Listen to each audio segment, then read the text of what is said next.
Robin and Richard were two pretty men. Mother Goose's Melody.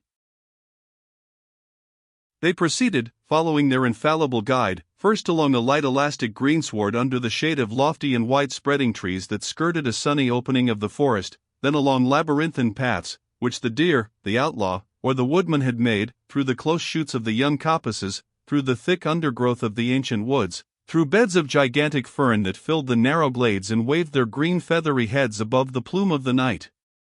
Along these sylvan alleys they walked in single file, the friar singing and pioneering in the van, the horse plunging and floundering behind the friar, the lady following in maiden meditation fancy-free, and the knight bringing up the rear, much marveling at the strange company into which his stars had thrown him.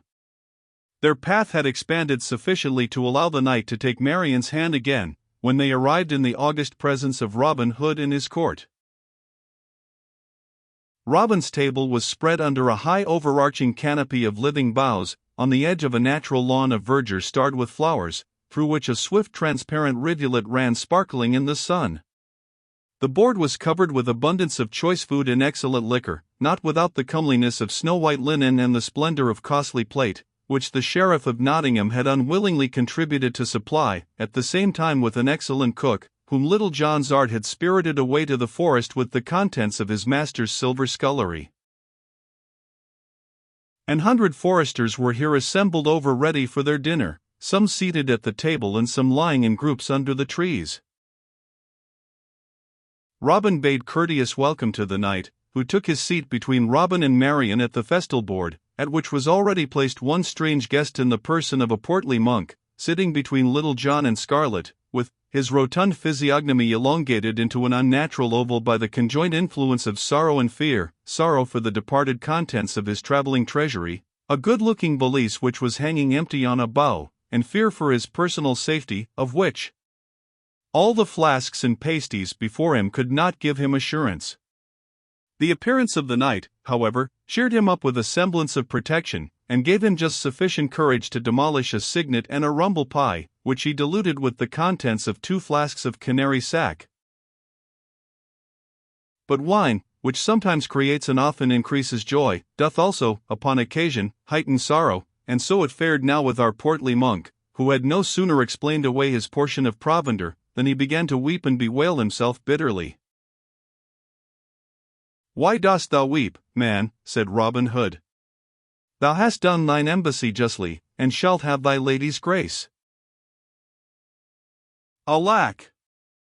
Alack," said the monk, "no embassy had I, luckless sinner, as well thou wottest, but to take to my abbey in safety the treasure whereof thou hast despoiled me."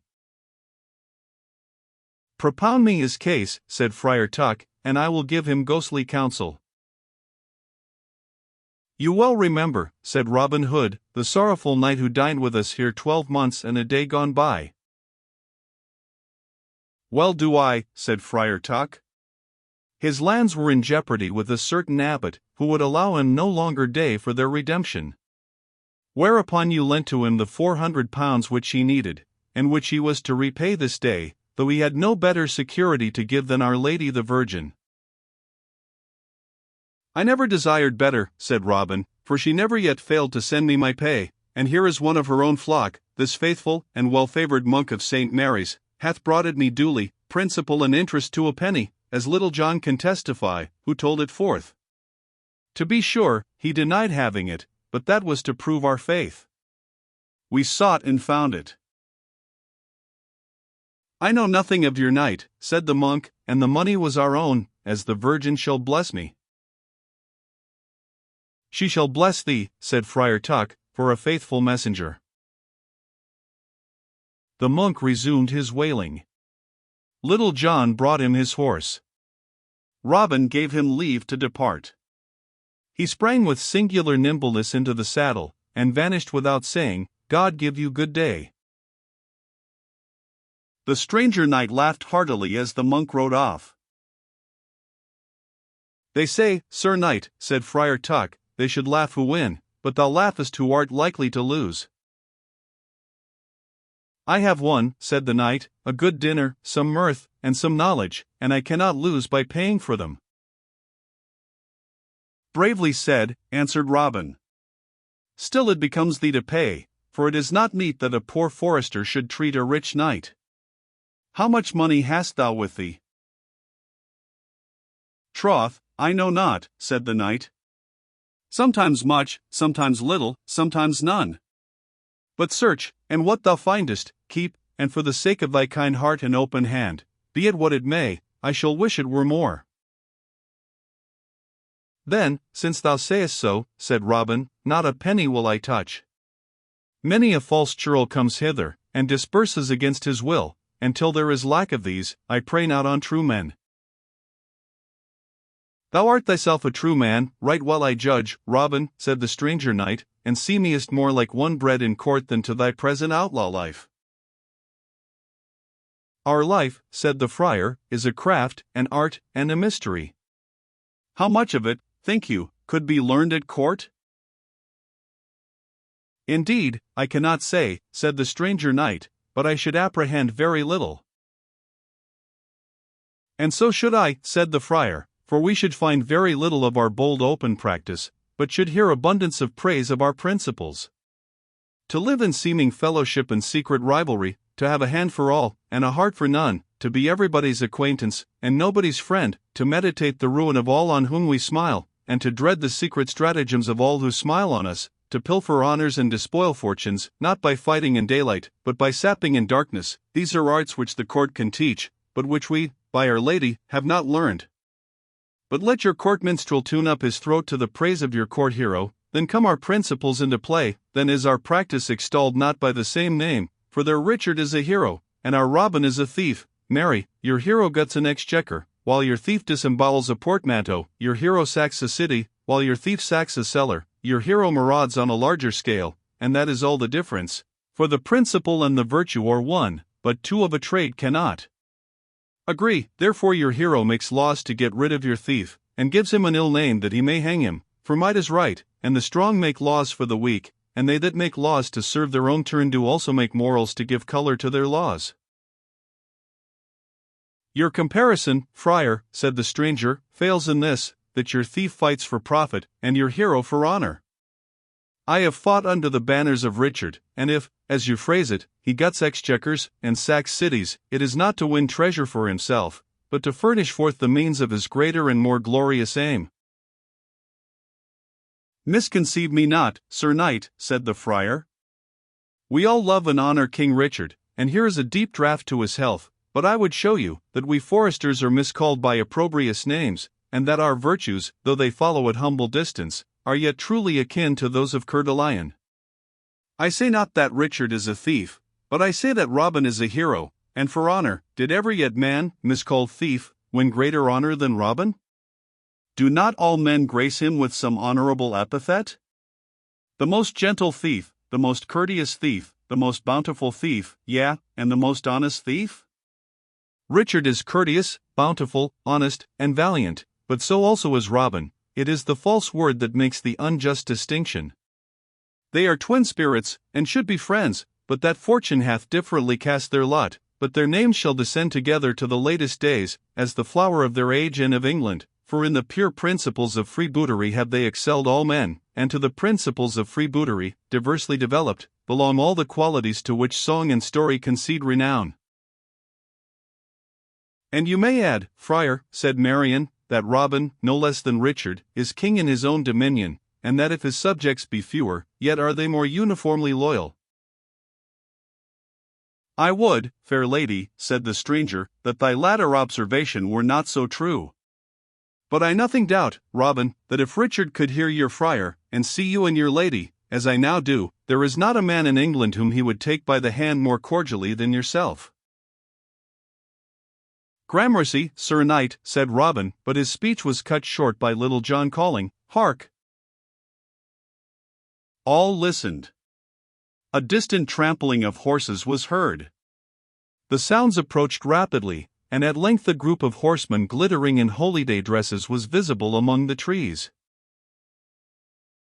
God's my life, said Robin, what means this? To arms, my merrymen all. No arms, Robin, said the foremost horseman, riding up and springing from his saddle, have you forgotten Sir William of the Lee? "No, by my fay," said Robin, "and right welcome again to Sherwood." Little John bustled to rearray the disorganized economy of the table, and replace the dilapidations of the provender. "I come late, Robin," said Sir William, "but I came by a wrestling, where I found a good yeoman wrongfully beset by a crowd of sturdy varlets, and I stayed to do him right." "I thank thee for that, in God's name," said Robin, "as if thy good service had been to myself." "And here," said the knight, "is thy £400, and my men have brought thee 100 bows and as many well-furnished quivers, which I beseech thee to receive and to use as a poor token of my grateful kindness to thee, for me and my wife and children didst thou redeem from beggary." "Thy bows and arrows," said Robin, "will I joyfully receive, but of thy money, not a penny. It is paid already. My lady, who is thy security, hath sent it me for thee." Sir William pressed, but Robin was inflexible. "It is paid," said Robin, "as this good knight can testify, who saw my lady's messenger depart but now." Sir William looked round to the stranger knight, and instantly fell on his knee, saying, "God save King Richard." The foresters, friar and all, dropped on their knees together, and repeated in chorus, "God save King Richard." "Rise, rise," said Richard, smiling, "Robin is king here, as his lady hath shown. I have heard much of thee, Robin, both of thy present and thy former state. And this, thy fair forest queen, is, if tales say true, the Lady Matilda Fitzwater." Marian signed acknowledgment.